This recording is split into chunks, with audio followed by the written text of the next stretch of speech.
بسم اللہ الرحمن الرحیم۔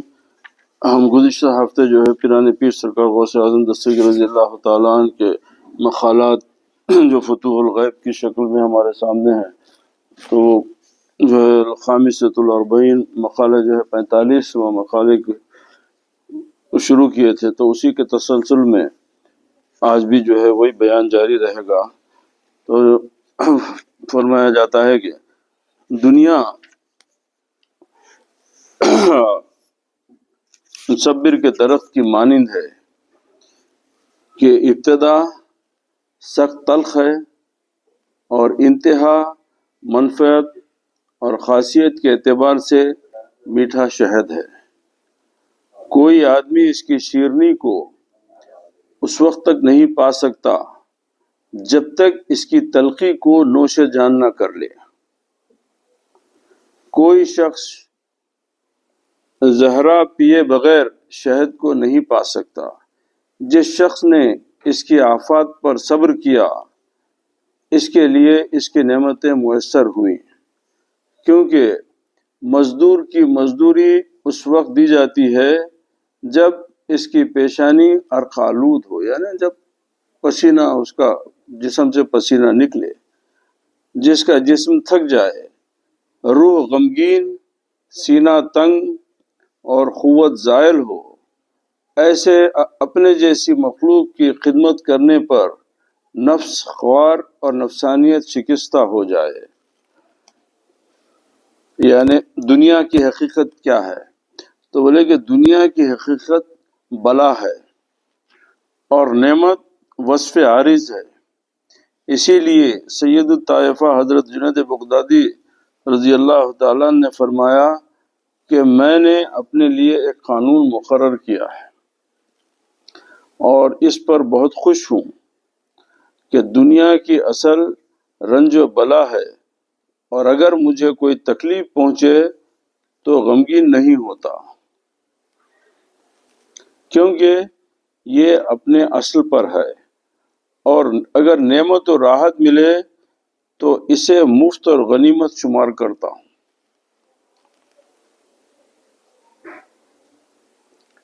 یہ تو بغیر محنت کے ملی، تو اس لیے اللہ اس کو غنیمت شمار کرتا ہوں، اور اگر تکلیف پہنچے تو میں خوش ہوتا ہوں۔ اب یہ بولنے والے سید الطائفہ جنید بغدادی ہے، تو بولنے کا ہے کہ جب مخلوق کا یہ معاملہ ہے تو مولا کریم کی خدمت اور حسن عاقبت کی طلب میں کیوں نہ بڑھ چڑھ کر کوشش کی جائے۔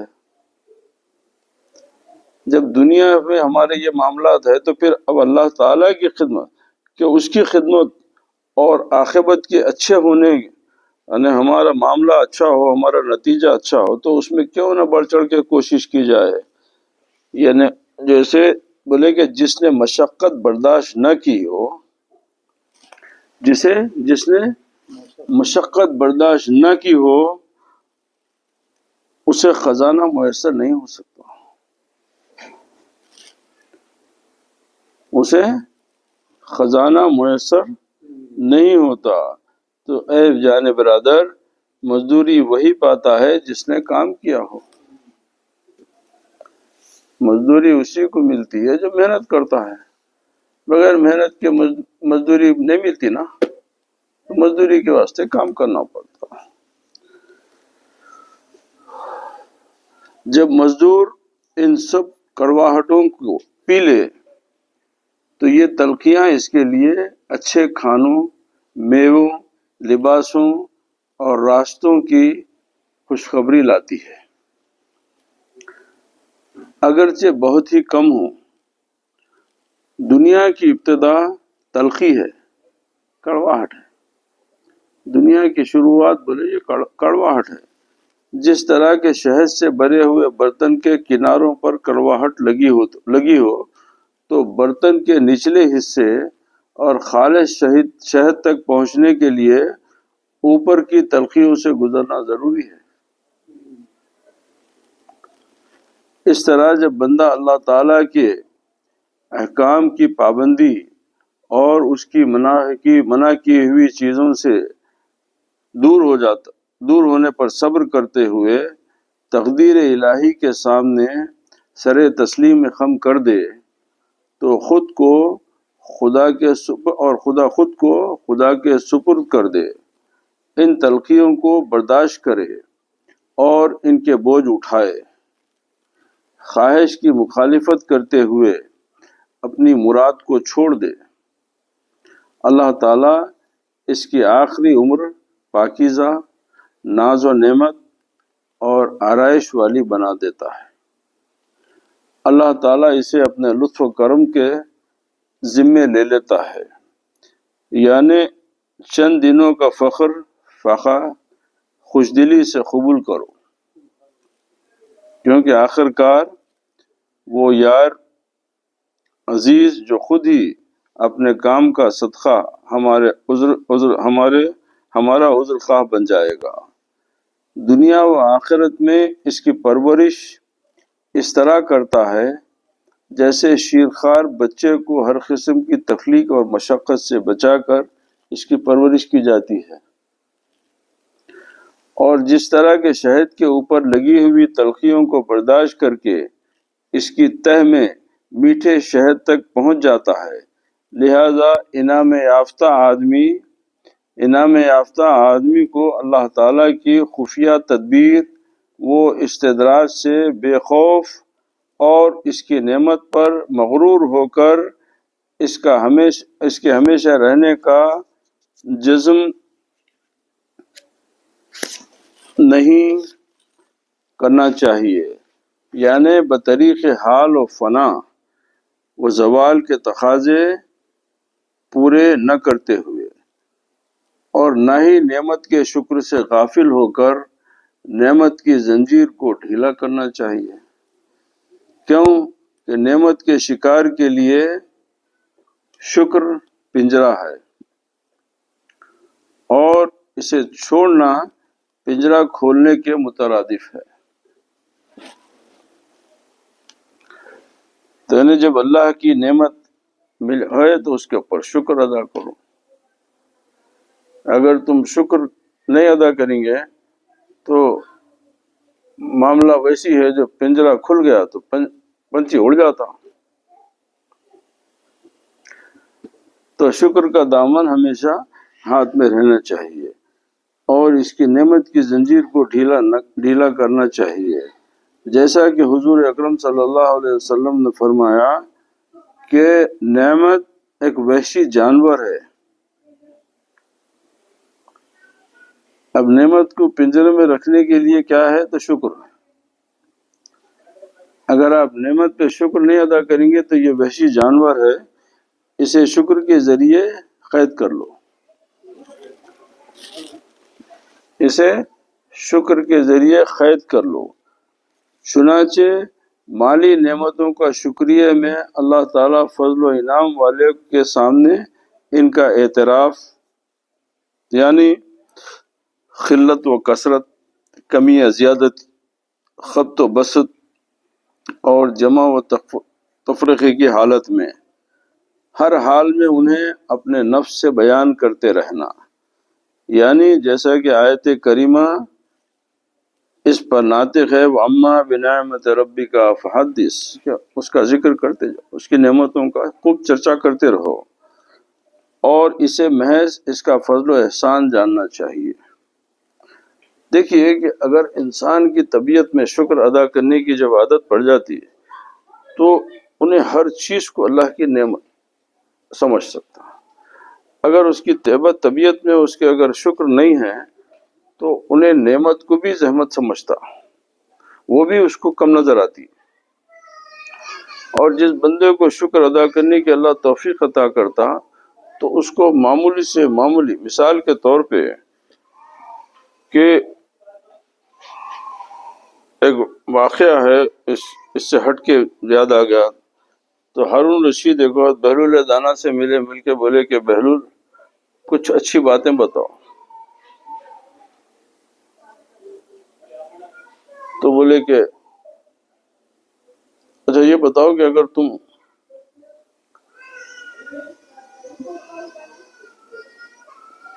صحرا میں ہیں، بیابان میں ریگستان میں ہے اور تم کو جو ہے پیاس کی شدت آئے، تو کچھ واقعہ کچھ ایسے ہی ہے، اس وقت پورا یاد نہیں آ رہا، بہرحال تو بولے کہ اگر تم کو جو ہے پیاس کی شدت ہے اور اس وقت اگر تمہارے پاس کچھ بھی نہیں ہے، پانی کا خطرہ بھی نہیں ہے، ویسے وقت میں اگر کوئی شخص تم کو پانی دینے کے لیے اس کے پاس کچھ پانی ہے اور اگر تم سے طلب کرا کہ جو ہے میں تم کو یہ پانی اسی صورت میں دوں گا کہ تم اس کے بدلے تمہاری حکومت میرے کو دے دو، تو بولے کہ کیا کرو گے؟ تو بولے میں دے دوں گا۔ تو بولے جس حکومت کے اوپر تم اتنا بڑا ظلم کرتے ہو، جس کے اوپر تمہارا یہ اقتدار ہے، اتنی خواہش، اتنی زور یہ ہے کہ اللہ اکبر جلال ہے تمہارا، اس کی قیمت اللہ تعالی کے پاس کے ایک گھٹ پانی سے کم نکلی نا۔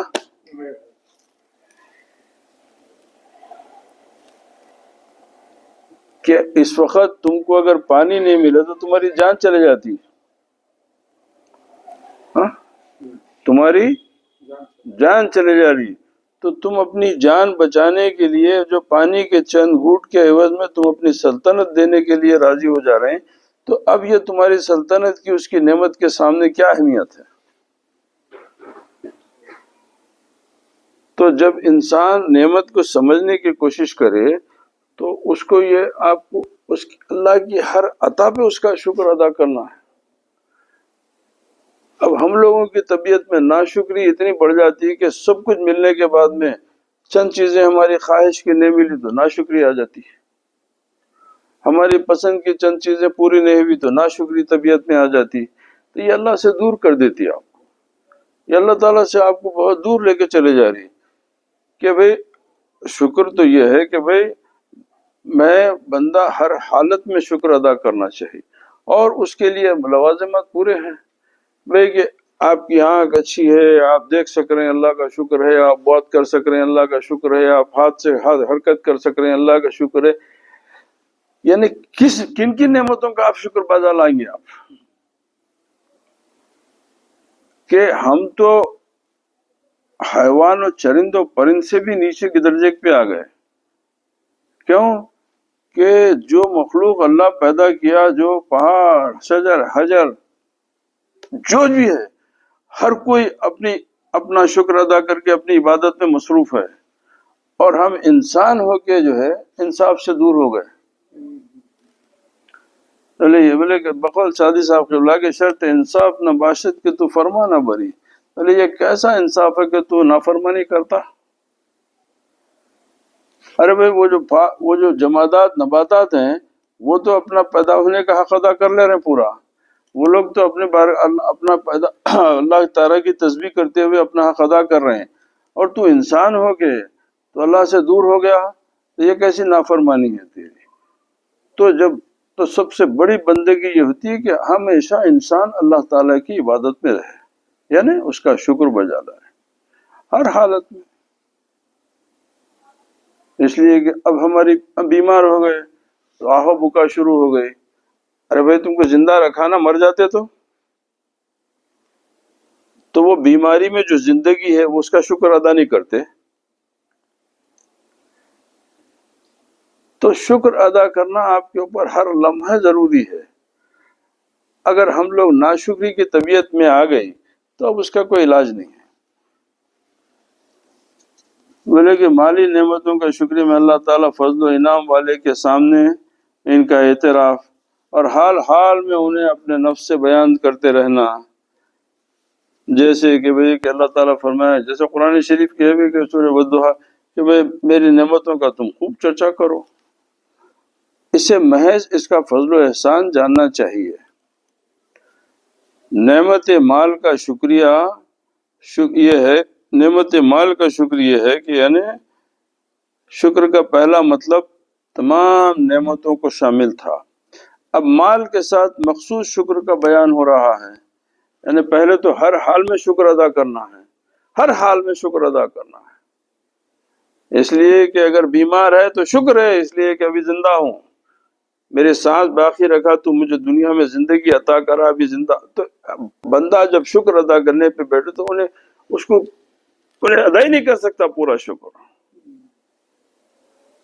مگر ہم لوگ ناشکرے ہو کے جو ہے اس کی ناراضگی کو خریدتے ہیں، اس سے دور ہو جاتے ہیں۔ نہیں، ہم کو جب شکر ادا کرنے کی تو اللہ تعالیٰ وہ بندے کو پسند کرتا۔ یہی تو درس ہے ہمارے پاس کہ کربلا میں امام حسین پورا گھر شہید ہو گیا، پورا آنکھوں کے سامنے گھر کی 17-18 اپنی جان، اپنے نفس، اپنے نفوس خاندان کے پڑے ہوئے ہیں لاشیں، اور خود گردن پہ تلوار ہے، آخری وقت ہے، تو کیا بولے اس وقت بھی؟ اللہم ردن بخزائی کا، اے اللہ میں تیری خزا پہ راضی ہوں۔ تو یہ ہے شکر کہ شکر کرنے والی زبان پہ کبھی گلا شکوہ نہیں آتا۔ جو زبان شکر ادا کرنے کی عادت بنا لے تو اس کی زبان پہ شکوہ نہیں آتا۔ نہیں، اگر شکوے کی عادت ہے تو آپ اچھے سے اچھا کھانے کے بعد میں بولتے بھائی میٹھا نہیں ہے، اس کے اندر نمک کم ہے، اس کے اندر یہ چیز کی کمی ہے، کیونکہ آپ کی طبیعت میں ناشکری پیدا ہو گئی۔ اگر شکر کرنے کی عادت ہے تو پانی پہ بھی شکر ادا ہوتا، الحمدللہ، سوکھی روٹی پہ بھی شکر ادا ہوتا، کیونکہ الحمدللہ پیٹ بھر گیا، کھانا کھا لیا، مگر ہمارے کو طبیعتوں میں بول۔ تو اب یہاں پر یہ ہے کہ بھئی شکر کا پہلا مقام، شکر کا پہلا مطلب تو یہ بتا دیا۔ اب اس کے بعد میں اب مال کے اوپر مال کے پیسے وغیرہ دنیاوی جو دولت ہے اس کے اوپر شکر کے بیان کے بارے میں ہے کہ شکر یہ ہے کہ بندوں کے سامنے اس پر اپنی ملکیت و فوقیت اور تکبر کا اظہار نہ کرے۔ ہاں، دولت کا شکر کیا ہے؟ تو بولے اللہ میرے کو دولت دیا تو میں اللہ کے کسی بندے کو میری دولت کی وجہ سے میں اس کی عزت، اس کے نفس، اس کو مجروح نہ کروں، میری دولت کی وجہ سے اس کو تکلیف نہ ہو۔ کیونکہ ہم لوگ کیا کرتے کہ بھئی اپنی دولت کے اظہار سے سامنے والے کو مجبور کرتے کہ تو میرے سے غریب ہے، تو میرے سے کمزور ہے، تو میرے سے جو ہے مرتبے میں چھوٹا ہو گیا۔ تو یہ اللہ تعالیٰ کو ناراض کرنے والی ہے، کیونکہ اللہ تعالیٰ آپ کو دولت اس لیے دیا کہ آپ اللہ کے بندوں کو ناراض کرو، اللہ کے بندوں کا دل توڑو، اللہ کے بندوں کے نفوس مجروح کرو۔ نہیں، یہ تو آپ بہت برا کام کر رہے ہیں۔ اللہ کی نعمت اس لیے نہیں ہے کہ اللہ کے بندوں کے ساتھ آپ کھلواڑ کرو، ان کے ساتھ کھیل کرو، ان کے ساتھ مذاق کرو، ان کی بے عزتی کرو، اس لیے دی جاتی دولت نہیں۔ تو بولے کہ یہ ایسا مت کرو، کیونکہ جیسا کہ طاغی اور سرکش لوگ کرتے ہیں، یہ تو سرکشی ہو گئی، بغاوت ہے۔ تو اللہ تعالیٰ سے آپ اللہ کی نعمت کا آپ اظہار نہیں کر رہے ہیں، آپ اس کے ساتھ بغاوت کر رہے ہیں۔ دوسرا معنی یہ ہے کہ مال و دولت کی فراوانی یعنی زیادتی اور خوشحالی میں حقوق بندگی ترک کرتے ہوئے خداوند کریم کے سامنے تکبر نہ کرے۔ ہاں، اللہ تعالیٰ کو تکبر پسند نہیں آتا۔ تکبر صرف اور صرف خدا واحد کی ذات کو تکبر زیب دیتا، بندے کو تکبر زیب نہیں دیتا، خواہ وہ کسی منزلت پہ پہنچ جائے، کتنا بھی دولت مند ہو۔ کیوں کہ تیرے پاس جو بھی چیز ہے وہ عارضی ہے، وہ عارضی ہے۔ ایک دن دنیا سے گیا تو خالی ہاتھ جائیں گا، مگر ایک چیز جو تیرے ساتھ رہیں گی وہ کوئی چیز تیرے سے نہیں چھین سکتا، وہ اللہ کی محبت۔ وہ دولت تیرے لیے ہمیشہ کام آنے والی ہے۔ یہ دنیا کی جتنی بھی دولت ہے اس کو جو ہے ساتھ چھوٹنے والا ہے نہیں۔ تو یہ چیزوں کو غور کرنا چاہیے کہ انسان ہر حال میں اللہ کا شکر ادا کرے۔ اب ہمارے پاس ہم چھوٹی موٹی بات کے اوپر جو ہے بے ناشکرے ہو جاتے ہیں۔ ارے غور کرو کہ بھئی کیا ہو رہا، بھئی کبھی کوئی چیز ملنے میں رکاوٹ ہو جا رہی، فوراً ہماری عبادتوں میں کمزوری، ہماری طلب میں ہماری یاد میں جو ہے بے چینی، بے قراری، تو کس دنیا میں ہم پڑ گئے آ کے، کس دنیا میں ہم چلے گئے؟ کیا سروکار رکھے آپ اللہ سے؟ دیکھیے اس کو سمجھنے کے لیے میں اکثر بولتا ہوں یہ بات، اگر ہم کو سمجھ میں آ جائے تو بہت کام کی بات ہے یہ، کہ گھر میں ایک کمانے والا ہوا، گھر میں ایک کمانے والا ہوا تو گھر کے پورے افراد بڑے آرام کی نیند سوتے رہتے، کسی کو یہ فکر نہیں ہوتی کہ صبح میں ناشتے میں کیا کھائیں گے، کل کیا ہونے والا ہے۔ کیوں؟ اللہ سلامت رکھے یہ کمانے والا گھر میں موجود ہے۔ تو ایک کمانے والے سے پورا گھر اتنا اطمینان کی نیند سو رہا، پھر اللہ میرے ساتھ ہے تو میں کہیں کو بے چین ہوں۔ تو کتنی دوری ہم اختیار کر لیے اللہ سے۔ تو اللہ تعالیٰ آپ کو اسی وجہ، سرکار پیران پیر سرکار بھی یہ بات بولے کہ اللہ دولت اس لیے نہیں دیتا آپ کو کہ آپ کی دولت کی وجہ سے آپ کسی کی عزت، کسی کے وقار کو، کسی کے دل کو مجروح کرے یا اس کے دل کو تکلیف پہنچائے، ٹھیس پہنچائے۔ نہیں، دیکھیے کہ دولت تو وہی ہے کہ بھئی آپ کسی غریب کے ساتھ بیٹھ گئے تو اس کو یہ احساس دو کہ بھئی تو میرا بھائی ہے، تو میں بھی تیرے جیسا ہوں، تاکہ وہ محبت سے آپ کے قریب ہو، اس کو بھی احساس ہو کہ بھئی اتنی دولت کے بعد میں بھی انسان اتنا سادہ ہوتا۔ یہی تو میرے آقا کی سیرت ہے نا، زمین و آسمان کے نعمتوں کے مالک ہو کے وہ بدوؤں کے ساتھ، وہ جو ہے عرب کے جہلا، وہ ان کے ساتھ جو ہے محبت و خلوص سے پیش آئے۔ بتائیے کہاں تکبر ہے؟ رحمت للعالمین ہے، اللہ اکبر اللہ اکبر، زمین و آسمان کی نعمتوں اللہ ان کی گود میں ڈال دیا، مگر اس کے بعد میں لوگوں کے ساتھ بیٹھ رہے ہیں، اٹھ رہے ہیں آرام کے ساتھ، کسی کو یہ احساس نہیں ہو رہا کہ انہوں کچھ الگ ہے، ہر کوئی سمٹتے قریب ہوتے جا رہا۔ کس وجہ سے؟ اخلاق کی وجہ سے، ان کے کردار کی وجہ سے۔ اب یہ کیوں پیدا ہوتے کہ بھئی اللہ کا شکر ادا کرنے کی عادت ہے۔ تو شکر ادا کرنا بہت بڑی نعمت ہے اللہ کی۔ اللہ تعالیٰ آپ کو نوازے، مگر اس پہ تکبر نہیں کرنا، اس پہ غرور نہیں ہونا، وہ اللہ سے دوری ہے۔ وہ اللہ کے عذاب کو خریدنے کی آپ جو ہے کوشش کر رہے ہیں، آپ کا ظاہر میں آج کا دولت مند ہونا مگر آپ کو اللہ سے دور کرتے جا رہا، اللہ سے۔ یہ تو فرعون، نمرود وغیرہ کی جو ہے یہ تو ان کی دنیا جو برباد ہوئی تو یہ تکبر کی وجہ سے نا۔ اور انبیاء علیہ السلام کے پاس یہ چیز نہیں ہے، اسی لیے اولیاء و صالحین بھی جو ہے کہیں ان کے عمل میں، ان کی پوری سیرت میں دیکھیے آپ کے تکبر وغیرہ سے کوئی انیک مثال کے طور پہ یہ ہے کہ اب چونکہ پیرانے پہ سرکار کا واقعہ آ رہا تو خود وہ انہی کا ذکر ہے کہ آپ کی کرامتیں جو ہے عجم و عجم میں جو ہے بارش کی طرح پھیلنے لگی، ہر جگہ آپ کی کرامتوں کا اظہار ہونے لگا، ہر زبان پہ جو ہے آپ کی کرامتوں کا اظہار ہوتا۔ تو کچھ لوگ آپ کی کرامت دیکھنے کے واسطے آ گئے آپ کے پاس، آپ ان کی مہمانداری کرے، کافی دن وہ لوگ ٹھہرے، اس کے بعد میں اجازت بولے کہ بھئی اجازت دیجئے ہم جانا چاہ رہے ہیں۔ بولے ٹھیک ہے، کہ کیا ہوا، میری مہمان نوازی میں کوئی تکلیف تو نہیں ہوئی آپ کو، آپ کے رہنے میں، کھانے پینے وغیرہ میں کوئی تکلیف؟ بولے نہیں اللہ کا الحمدللہ سب چیز بہت اچھی تھی، مگر ہم جو آرزو لے کے آئے تھے وہ پوری نہیں ہوئی۔ تو بولے کیا آرزو تھی؟ بولے ہم آپ کی کرامت دیکھنے آئے تھے، ہم آپ کی کرامتوں کا چرچا سنے تھے تو ہم آپ کی کرامت دیکھنے آئے تھے۔ اچھا تو بولے یہ بتاؤ کہ تم جتنے دن میرے ساتھ رہے کہ میری نماز قضا ہوئی؟ نہیں۔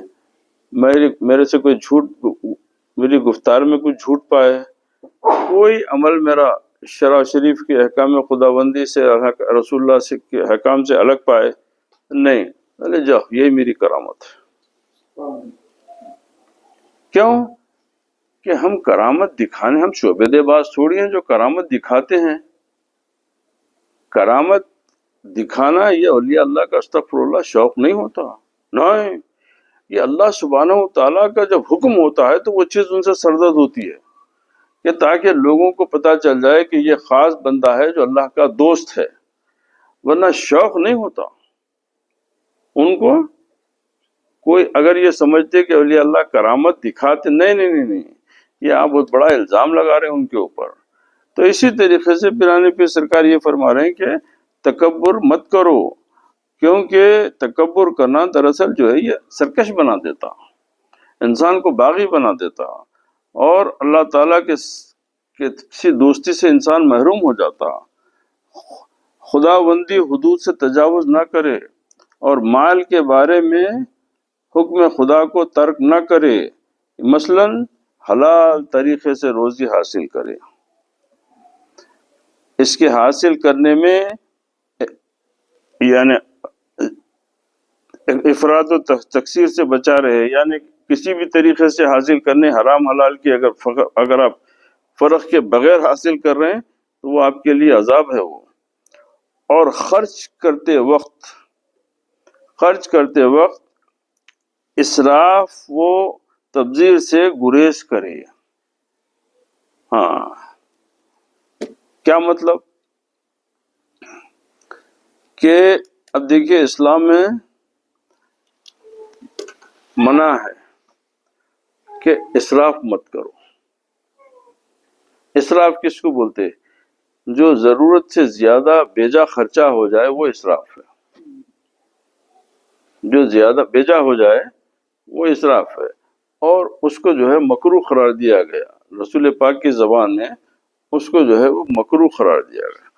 تو اس کے اوپر اب چونکہ آج یہاں تک پیرانے پیر سرکار کی جو گفتگو ہے آج میں اس کو یہیں ختم کرتا ہوں، مگر یہ اسراف کے اوپر میں ایک بات یاد آ گئی، تو میں حضور سیدنا امام غزالی رضی اللہ تعالیٰ عنہ کے ایک مکالمہ ہے، بڑا اچھا ہے، اس کے اوپر آپ لوگ اگر آپ کو سمجھ میں آ جائے تو انشاء دعا دو کہ اسراف کی جب بات کر رہے تھے تو بولے کہ بھئی اب چلیے اسراف کے اوپر بات کریں گے، تو بولے حضور پاک علیہ الصلوۃ والسلام ایک مرتبہ دن میں ایک مرتبہ کھانا کھاتے تھے، تو حضور کی سنت پہ صحابہ بھی وہی عمل شروع کرے، دن میں ایک مرتبہ۔ آپ کے پاس صرف ایک لباس ہوتا تھا تو صحابہ بھی اسی کو اپنانے لگے۔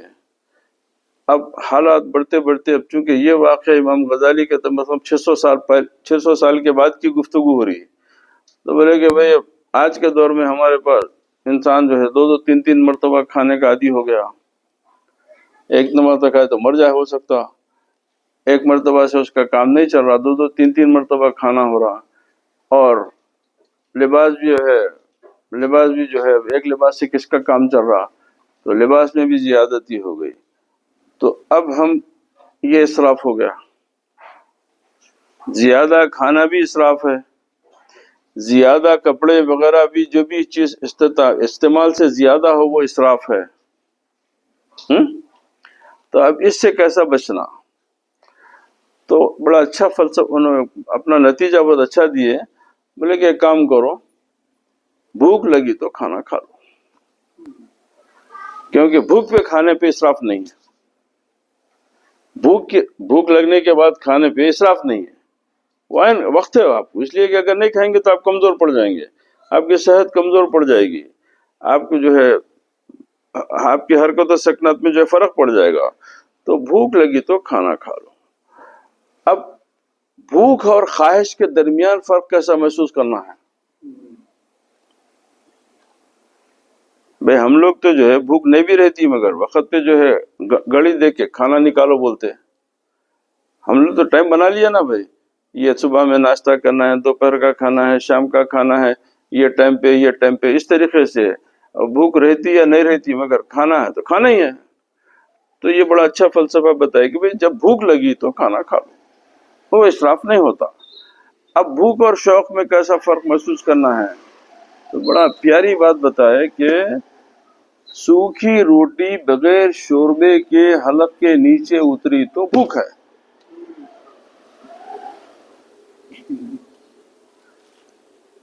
نہیں تو خواہش ہے۔ اب یہ تجربے کی بات ہے، آپ کے ہمارے ساتھ زندگی میں ہر ایک کے ساتھ ایسا وقت گزرا، یاد کرو کہ بعض وقت حالت یہ تھی کہ بھئی جیسا آپ دفتر پہ بیٹھتے تو جو چیز آتی آپ کھانا شروع کر دیتے، آپ آگے کا انتظار ہی نہیں کرتے، حتیٰ کہ وہ وہ سلاد وغیرہ لے کے آئے تو وہ کھانا شروع کر دیتے، حتیٰ کہ بھائی پاپڑ مرچی پیاز وغیرہ وہ بھی شروع کر دیتے کھانا، اور بعد وقت ایسا ہوتا ہے کہ آپ دیکھتے رہتے کہ کیا آتا، 10 ڈش جم جانے کے بعد میں اور دیکھتے رہتے کہ اور کیا آ رہی ہے۔ تو یہ ہے فرق بھوک ہے۔ تو بولے کہ اسراف یہ ہوتا۔ اب اس کو سمجھنے کے لیے اور ایک دوسرا طریقہ بڑا اچھا ہے۔ ایک بزرگ تھے، اور یہ واقعہ بھی شاید اسی کتابوں میں ہے، کہ قاضی بغداد تھے، اللہ تعالیٰ ان کو بڑی دولت سے نوازا تھا، بہت دولت سے نوازا تھا، تو انہوں جو ہے بے حساب خرچہ کرتے تھے۔ اچھا، ان کی شخصیت لوگوں میں بڑی مقبول تھی، لوگ ان کے علم سے، ان کے تقوی سے، ان کی پرہیزگاری سے بہت ان کی عزت بھی کرتے تھے، مگر وہ ایک چیز جو ہے جو بیجا صرف کرتے تھے، جو اسراف، وہ چیز لوگوں کو پسند نہیں آتی تھی۔ جب لوگ جا کے ان کو سمجھانے کی تو انہوں اپنے علم کے زور پہ ان لوگوں کو کمزور کر دیتے تھے، ان کے سامنے ایسے ایسے دلائل پیش کرتے کہ وہ لوگ لاجواب ہو کے چلے جاتے، مگر ایک ملال رہتا کہ بھئی یہ چیز غلط کر رہے ہیں مگر ہمارے پاس علم نہیں ہے کہ ان کو سمجھا سکے۔ ایک فقیر بغداد میں داخل ہوتے تو لوگ جا کے ان کو بولتے کہ بھئی یہ قاضی صاحب ہے، ہم ان سے بڑی محبت کرتے ہیں، یہ بہت اچھے آدمی ہیں، مگر یہ ایک چیز جو ہے انہوں غلط کرتے مگر ہم ان کو سمجھا نہیں سک رہے ہیں۔ تو ہم بولے بھائی جب اتنے بڑے عالم ہیں، اتنے بڑے فاضل ہیں، تو میں تو فقیر آدمی ہوں، میرے پاس زیادہ علم نہیں ہے، جب تم لوگ نہیں سمجھو میں کیا کروں؟ نہیں، آپ فقیر آدمی، آپ اللہ والے ہیں، آپ کوشش آپ سمجھا سکتے ہیں۔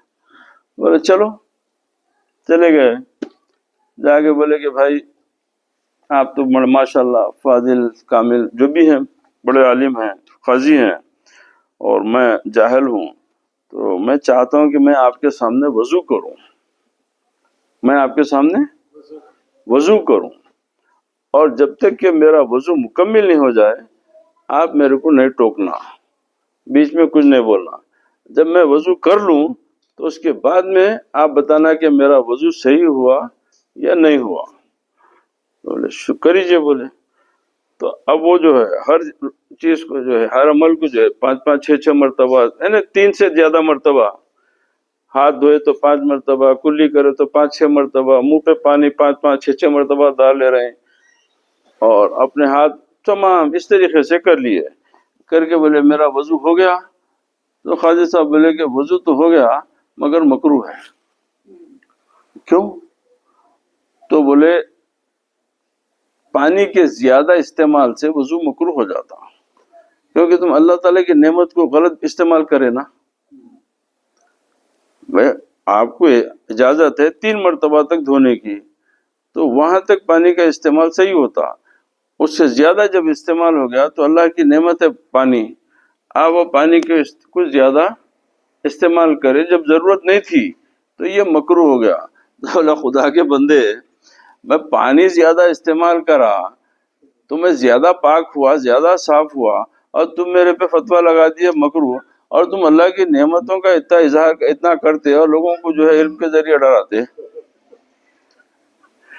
تو وہ قاضی صاحب توبہ کر کے بولے آپ کی اس بات سے میں قائل ہوا، کیونکہ یہ لوگ جاہل لوگ آگے میرے کو سمجھانے جاتے، میں آپ جو دلیل دیے وہ بات میرے سمجھ میں آ گئی۔